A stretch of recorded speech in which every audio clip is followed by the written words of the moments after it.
Haleluya. Di dalam nama Tuhan Yesus Kristus menyampaikan firman Tuhan sebagai santapan rohani kita pada pagi ini. Terlebih dahulu saya ingin ucapkan selamat pagi dan salam damai sejahtera kepada semua rekan-rekan sekerja, para pendeta, penatua, diaken, diakenis, dan juga semua saudara dan saudari yang saya kasihi di dalam Tuhan Yesus. Pada pagi ini saya akan menyampaikan firman Tuhan sebagai santapan rohani kita pada pagi ini. Tajuknya ialah mata tertuju kepada Yesus. Terlebih dahulu mari kita lihat di dalam Alkitab Ibrani pasal 12 ayat yang kedua. Ibrani pasal 12 ayat yang kedua.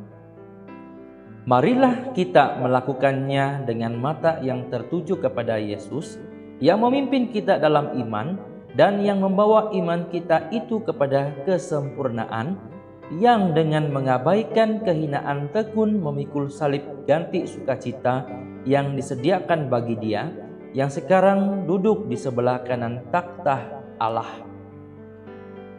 Baik saudara dan saudari yang saya kasihi, dalam kehidupan kita ada permulaan dan ada pengakhiran. Demikian juga dalam iman pun ada permulaan dan ada penamatnya. Sebelum kita menjadi percaya kepada Yesus, kita adalah kosong dan tiada apa-apa pengenalan akan Kristus. Namun karena pendengaran kita akan firman telah membuatkan iman kita timbul. Itu adalah permulaan iman kita kepada Tuhan Yesus. Setelah kita telah lebih mengenal dan memahami Yesus lebih mendalam, maka kita menerima Yesus dalam hidup kita. Kita telah menerima 3 sakramen yang merupakan kunci kerajaan surga, dan kita dimeteraikan Roh Kudus sebagai jaminan dan sebagai tanda bahwa kita adalah anak-anak Allah menjelang kedatangan Tuhan Yesus. Namun, adakah kita dapat mempertahankan iman kita dari mula sehingga akhir? Waktu terus berjalan dan semakin hari keadaan dunia ini semakin sukar. Adakah kita dapat bertahan sampai kesudahannya? Dalam Alkitab, Rasul Paulus pernah mengatakan, mari kita lihat di dalam kitab Filipi pasal 4 ayat 13. Di dalam kitab Filipi pasal 4 ayat 13. Segala perkara dapat kutanggung di dalam Dia yang memberi kekuatan kepadaku. Bagaimana dia dapat bertahan sampai kepada kesudahannya? Karena dia pernah mengatakan bahwa dia telah mengakhiri pertandingan. Kita lihat di dalam kitab 2 Timotius pasal 4 ayat 7. 2 Timotius pasal 4 ayat 7.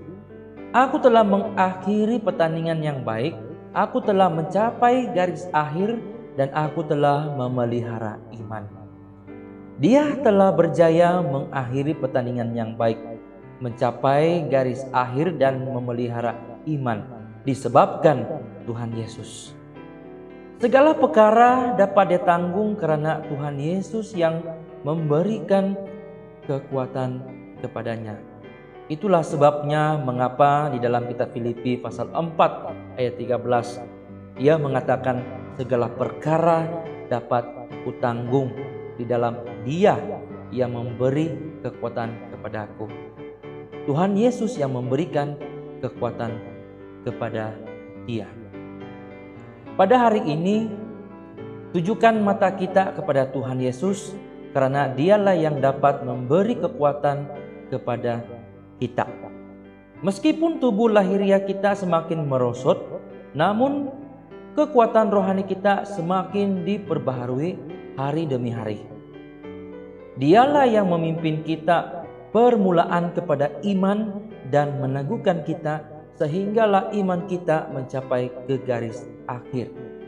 Mencapai garis akhir menandakan kita mencapai kesempurnaan. Di sini saya akan mengongsikan satu peristiwa. Ada seorang saudara yang pernah hampir putus asa dalam memperjuangkan iman. Beliau dari kecil lagi telah dididik dalam kebenaran dan iman, sehingga menjadi seorang pekerja suci dalam gereja. Pada permulaan pelayanan saudara ini sangat giat, namun ketika kesukaran datang, maka saudara ini hampir saja tidak dapat meneruskan perjuangan imannya. Namun saudara ini ingat akan Tuhan Yesus, lalu berdoa kepada Tuhan, memohon belas kasihan dan kekuatan. Akhirnya saudara ini dapat meneruskan perjuangan imannya. Syukur puji Tuhan. Oleh itu saudara dan saudari, dalam sisa waktu ini tetap bertekun dalam iman dan senantiasa tujukan mata dan hati kita kepada Kristus, supaya kita dapat bertahan, mencapai kesempurnaan, dan akhirnya kita menerima upah, yaitu mahkota kebenaran yang telah Tuhan sediakan untuk kita. Semoga Tuhan memberkati. Haleluya. Amin.